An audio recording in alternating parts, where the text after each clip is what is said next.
গতকাল বৃষ্টি হয়েছিল, সকালবেলা বৃষ্টি হয়েছিল না খালা, তো তার জন্য পানি দেই নাই। তবে আজ আমি সকালবেলা ইচ্ছা করে আসি নাই, তো আজ কিন্তু অনেক রৌদ্র উঠেছে। তো যেহেতু পানি দেই নাই, তো অনেক কিছু গাছ আউড়ে যাবে। রৌদ্র উঠলে অনেক গাছ কেমন জানি হয়ে যায়, খালা পড়ে যাবে। উপরে রাখো। হ্যাঁ, এই তো মেহেদি। তো আমার কিন্তু বেশি লাগবে না, তোমাদের কাছে কথা বলতে বলতে আমি হাঁপিয়ে গেছি। আর এখানে সুইমিং পুল আমি দেখাচ্ছি। আমি কিন্তু সুইমিং পুলে কখনো গোসল করি নাই, আমার বাচ্চারা গোসল করে। আমি বৃষ্টি আসলেও কিন্তু কখনো নামি না, কারণ কেন জানি গোসল করতে পারি না, অনেক শীত লাগে, তো তাই আমি নামি না। হ্যাঁ, আগে অনেক নদীতে গোসল করতে পারতাম, কিন্তু এখন তো আর নদীতে গোসল করতে পারি না। তবে যাই হোক, আমাদের গ্রামে কিন্তু নদী আছে, নদীতে মাছ ধরেছি ছোটবেলায়। মাছ ধরতে ভীষণ ভালো লাগে।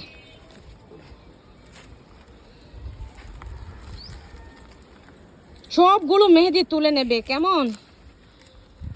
আমি তো দেখাইছিলাম যে মেহেদিগুলো পড়ে গিয়েছে। তো আমার ওই খালা বলেছিল মেহেদি নেবে, তুমিও কি নেবে খালা?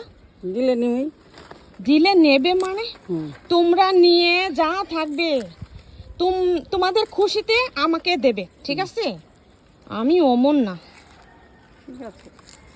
আমার অল্প হলেই হবে, বলেছি তো। আমার চুলের সংখ্যা খুবই কম,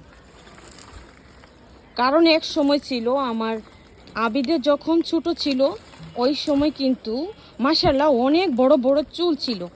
তো অনেকেই দেখে বলতো মাশাআল্লাহ। তবে এখন নেই, এখন আর থাকবে কেমনে খালা? আমার বয়স হয়েছে না, কও বয়স হয় নাই তো? থাকলে তো এতদিন বিয়া দিলে না, অন্ত বুলা দিকে না বিয়া করো না, ছেলে তো বিয়ে করতে চায় না, ছেলে প্রবাসে যাবে তার চিন্তা ভাবনা। তবে যাই হোক, তোমরা সকলেই দোয়া করো যাতে আমার বড় ছেলের মনের আশা পূরণ হয়, তাই না খালারা? তোমরা দোয়া করবে, মানুষের দোয়াই হচ্ছে আসল।